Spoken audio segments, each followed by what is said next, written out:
Natural hair care deregulation. A bill moving through the Tennessee Legislature would remove license requirements and allow backroom braiding. Good evening, everyone, and thank you for joining me. I'm Katina Rankin. My co-anchor Richard is off tonight. You know, supporters say you don't need extensive training to braid natural hair. Local stylists, barbers, and leaders say there are real health and safety concerns. Local 24 News anchor Rudy Williams has tonight's top story, and he joins us live in the studio to break this all down for us. Hi, Rudy. Hey, good evening, Katina. Well, let's be clear, first of all. When we say natural hair, we mean the practice of, but not limited to, braiding black hair. Hairstylists and local leaders say it's a skill and technique requiring training like any other type of cosmetology. Well, the bill's authors and supporters say the costly current laws requiring that training are keeping people from working.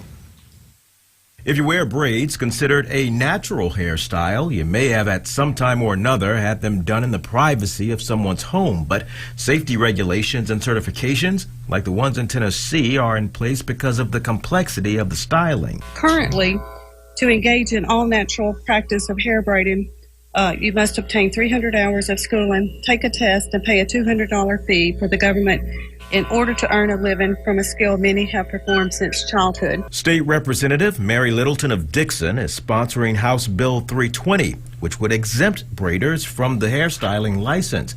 Instead, they would only have to register with the Department of Commerce, pay a $30 fee every 2 years, and post a sign saying they are not licensed. Sanitation training would drop from 100 hours to just 16. Braiders do not cut hair, dye hair, use chemicals, nor do they do any other activity that might warrant government oversight. I might know more about it because it happens in my community, and I'm talking about black hair. Representative G.A. Hardaway of Memphis joins other state legislators opposing this bill. He says there are a lot of people who don't know what they're talking about when it comes to natural hair. I've heard from individuals that spoke to the traction, alopecia, and the hair loss from the braiding, that individuals who are not skilled and not trained, not educated,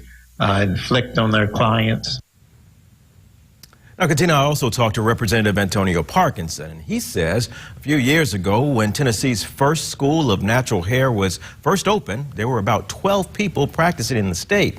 He says within 2 years, there are about 228, and he says that's indication that things are working as they are right now. In the studio tonight, I'm Rudy Williams, Local 24 News.